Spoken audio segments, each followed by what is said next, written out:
और इस वक्त की बड़ी खबर, डॉक्टर परवेज को लेकर एक बड़ा खुलासा हुआ है। कीपैड फोन का इस्तेमाल परवेज के द्वारा किया जा रहा था। Doctor Parvez 3 keypad mobile phones अपने साथ में रखता था, जिसमें हार्ड डिस्क, इलेक्ट्रॉनिक गैजेट्स भी बरामद किए गए हैं। वहीं मुजम्मिल के संपर्क में डॉक्टर परवेज था। मुजम्मिल वो डॉक्टर जो कि हिरासत में लिया गया अल-फलाह यूनिवर्सिटी से, अपनी बहन शाहीन से भी लगातार बातचीत डॉक्टर के द्वारा की जा रही थी। यानी कि डॉक्टर परवेज जिसकी गिरफ्तारी हुई है, जिसके गैजेट्स फिलहाल जो टीमें हैं उन्होंने अपने अंडर ले लिए हैं, जिनके गैजेट्स जो हैं उनसे इन्वेस्टिगेशन जो है आगे बढ़ाई जा रही है, सवाल जवाब किए जा रहे हैं। लेकिन आप देखिए कुछ तस्वीरें सामने आई हैं जो कि जारी की गई हैं पुलिस डिपार्टमेंट के द्वारा। आप देखिए 3 कीपैड के मोबाइल फोन नजर आ रहे हैं। चाकू भी अपने साथ में ये डॉक्टर रखता था, और देखिए कौन सा चाकू इसके पास से बरामद हुआ है। हार्ड डिस्क बरामद हुई है, और अब जो है फिलहाल इन मोबाइल फोन्स को खंगाला जा रहा है। तमाम उन नंबर्स को खंगाला जाएगा सिम कार्ड और मोबाइल फोन की सहायता से जो कि इसके संपर्क में थे। विनोद हमारे सहयोगी ज्यादा जानकारी लेकर हमारे साथ जुड़ गए। विनोद, क्या कुछ अपडेट है? चाकू भी बरामद हुआ है, मोबाइल फोन्स बरामद हुए हैं, वो भी कीपैड वाले फोन, जो कि अब आप देखिए कि ज्यादातर लोग नहीं रखते हैं, सबके पास स्मार्टफोन्स हैं आज के टाइम में। जी बिल्कुल, इससे आप अंदाजा लगा सकते हैं कि किस तरह की वारदातों में किस तरह की माइंडसेट था उसका। जो इलेक्ट्रॉनिक गैजेट्स बरामद हुए उसमें सबसे बड़ी बात यह है कि 4 कीपैड फोन उसके पास से बरामद हुए हैं। इसके अलावा हम तस्वीरें जो हमारे पास मौजूद हैं उसमें दिखाई दे रहा है कि जो बरामदी उसके घर में हुई है उससे किस तरह के चाकू उसके पास रखे हुए हैं। जो इलेक्ट्रॉनिक गैजेट्स मिले हैं उसमें हार्ड डिस्क मिला हुआ है।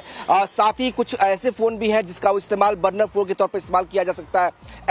ऐसा शक जो है अभी एजेंसीज को है, और इसीलिए एजेंसीज ने उसको कल डिटेन किया था। उससे पूछताछ हो रही है। खबर यह है कि उससे दिल्ली एनआईए के अब जो है वो पूछताछ करेगी, इसीलिए उसको दिल्ली ले जाया गया है। जब उसके घर पर हम लोग मौजूद थे, उसके फादर से बात की, उसके भाई से बात की।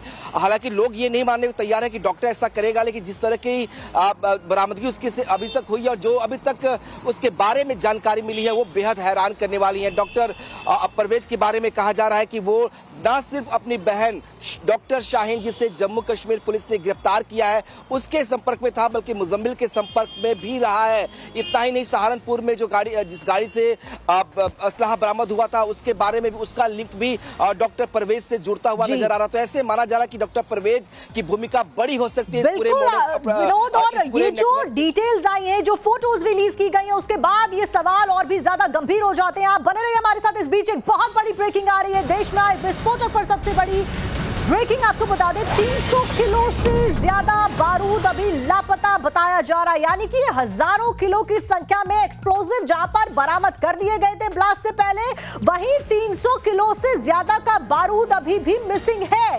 ये कहां पर है, किसके पास है, ये सबसे बड़ा सवाल। सुरक्षा बलों को 300 किलो अमोनियम नाइट्रेट की तलाश है। इससे पहले 2900 किलो से ज्यादा अमोनियम नाइट्रेट, वही एक्सप्लोजिव जिसका इस धमाके में इस्तेमाल होने का शक जताया जा रहा है, वो अभी भी गायब बताया जा रहा है। यानी कि 300 किलो एक्सप्लोजिव की तलाश जारी है, नाइट्रेट की तलाश जारी है। अमोनियम नाइट्रेट ये विस्फोटक है और बेहद विनाशकारी और खतरनाक। नेपाल के रास्ते 3200 किलो अमोनियम नाइट्रेट लाया गया था। ये इनपुट्स मिल रहे हैं, जिसमें से फरीदाबाद में 2900 किलो को पकड़ लिया गया था। वहीं 300 किलो बाकी का अमोनियम नाइट्रेट, ये जो एक्सप्लोजिव है, वो कहां है, ये सबसे बड़ा सवाल। बांग्लादेश से नेपाल के रास्ते भारत में आया था विस्फोटक। विनोद, फिलहाल कहां पर किस तरीके से इन्वेस्टिगेशन जो है वो काम कर रही है? क्योंकि फरीदाबाद, उत्तर प्रदेश और कश्मीर से खास करके इन आतंकियों के संपर्क बताए जा रहे थे। वहीं 300 किलो एक्सप्लोजिव गायब होने की बात भी सामने आ रही है। देखिए बिल्कुल, और इसीलिए कहा जा रहा है कि खतरा अभी टला नहीं है पूरी तरह से, क्योंकि जो बरामदगी हुई है वो महज 2900 किलो अमोनियम नाइट्रेट की बरामदगी हुई है। 300 किलो अमोनियम नाइट्रेट जो है वो अभी भी आतंकियों के कब्जे में हो सकता है। वो किसके पास है, इसीलिए देखिए आप पूरे देश के कई राज्यों में जो है लगातार जो एजेंसीज है वो रेड्स कर रही है, और जो रेड्स हो रही है कहा जा रहा है कि इसके पीछे एक एजेंडा ये भी है, एक मकसद ये भी है कि उस अमोनियम नाइट्रेट को बरामद किया जाए जो नेपाल के रास्ते हिंदुस्तान आया है। है, क्योंकि हमने देखा कि फरीदाबाद में जो बरामदगी हुई है महज 2900 किलो की बरामदगी हुई है। 300 किलो अमोनियम नाइट्रेट अभी भी बरामद नहीं हुआ है और इसीलिए लगातार एजेंसीज जो है वो इसकी तलाशी में अलग अलग हिस्सों में जो है वो रेड्स कर रही है। जो मेरे पास जानकारी है सोर्सेज के हवाले से, आधिकारिक पुष्टि इसकी नहीं हुई है, लेकिन माना जा रहा है कि उसमें से एक बड़ा हिस्सा जो 300 किलो अमोनियम हो सकता है वो उत्तर प्रदेश में ही हो। और इसीलिए आप देखिए कि कहा जा रहा था कि जो धार्मिक स्थल है उनको टारगेट करने की प्लानिंग इनके द्वारा की जा रही थी, ये भी जानकारी मिली है। ऐसे में वाराणसी और अयोध्या में तो अभी धर्म ध्वजा को भी स्थापित करना है, ऐसे में वो भी इन आतंकियों के टारगेट पर थे। बहुत महत्वपूर्ण हो जाता है किसी भी तरीके से जो 300 किलो अमोनियम नाइट्रेट है ये जहां पर भी है इसको ढूंढ निकाला उन लोगों के साथ में जो कि इस मंशा के साथ में आगे बढ़ रहे हैं। देखिए, और ये खुलासा जो हुआ ये बेहद परेशान करने वाला हो सकता है। माना जा रहा है कि जो मॉड्यूल काम कर रहा था, खासतौर पर जो स्लीपर सेल्स थे उसको एक्टिवेट शाहीन कर रही थी। और कहां पे कर रही थी? ये अयोध्या और काशी में कर रही थी, वहीं जहां पे राम मंदिर है, काशी में जहां काशी विश्वनाथ, वाराणसी में जहां पे काशी विश्वनाथ का मंदिर है। और इसीलिए कहा जा रहा है कि अब ये ज्यादा एजेंसी जो है यूपी को लेकर ज्यादा एक्टिव हो गई, क्योंकि जो अब तक जानकारी सामने आई है, जिस बात की पुष्टि लगातार सोर्सेज कर रहे हैं, कहा जा रहा है कि इनके निशाने पर उत्तर प्रदेश के धार्मिक स्थल तो थे ही, खास तौर पर वाराणसी और अयोध्या था। और देखिए 25 नवंबर को अयोध्या में प्रधानमंत्री आने वाले हैं, संघ प्रमुख आने वाले हैं। उससे पहले इस तरह की अगर इस तरह का इनपुट मिलता है तो हैरानी एजेंसीज के लिए बहुत बड़े खतरे की बात हो सकती है। और इसीलिए कहा जा रहा है कि लगातार एजेंसीज तैयारी में कि क्या जो काशी और अयोध्या वो स्थान जहां पर रिकॉर्ड तोड़ श्रद्धालु इस साल आए हैं दर्शन करने के लिए। सबके बीच में आपको रोकते हुए एक बड़ी खबर सोर्सेज के हवाले से जो सामने आई है, विस्फोटक पर यूपी में 300 किलो से ज्यादा विस्फोटक हो सकता है, यानी कि अमोनियम नाइट्रेट, यानी कि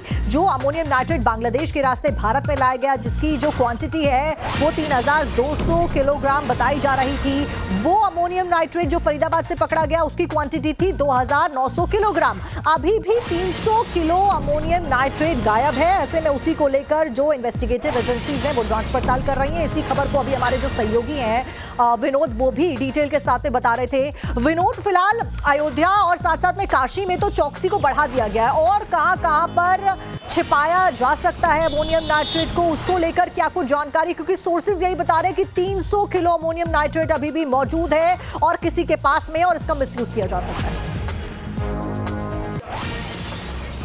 देखिए, बड़ी बात यही है कि ये 300 किलो जो अमोनियम नाइट्रेट है जिसकी बात कही जा रही है वो यूपी में हो सकता है। ऐसी एजेंसीज को इनपुट मिले हैं और इसीलिए तमाम, देखिए, उत्तर प्रदेश के कई जिले हैं, खासतौर पर सहारनपुर की बात करें आप, मुजफ्फरनगर की बात करें, शामली की बात करें, हापुड़ की बात करें, लखनऊ की बात करें, तो यहाँ पे रेड्स लगातार हो रही है। कल हम देखा कि जो करीम टुंडा था जो आतंकी, उसके घर पर भी पुलिस पहुंची थी। हालांकि वो जेल से रिहा हो चुका है, लेकिन वहां भी पुलिस जाके पूछताछ कर रही थी। तो पुलिस को शक है, एजेंसीज को शक है कि ये जो 300 किलो अमोनियम नाइट्रेट है उत्तर प्रदेश के ही किसी हिस्से में हो सकता है और किसी स्लीपर सेल के विनोद, इस बीच आपको रोकते हुए एक बड़ी ब्रेकिंग यहां पर आ रही है श्रीनगर से। श्रीनगर में लगातार इस वक्त का बड़ा ऑपरेशन चलाया जा रहा है, एक मैसिव ऑपरेशन अब तक का सबसे बड़ा चलाया जा रहा है। इस बीच श्रीनगर में से एक और डॉक्टर को हिरासत में लिया गया है, एक और डॉक्टर के ऊपर शिकंजा कसा गया है। एजेंसियों ने डॉक्टर जहूर को हिरासत में लिया है। जीएमसी श्रीनगर से डॉक्टर जहूर को फिलहाल पकड़ा गया है और संदिग्ध होने की वजह से ही डॉक्टर जहूर को हिरासत में लिया गया है। आपको यह भी बता दें कि अल-फलाह यूनिवर्सिटी से डॉक्टर्स को हिरासत में लिया गया, अन्य जगहों से डॉक्टर को हिरासत में लिया गया,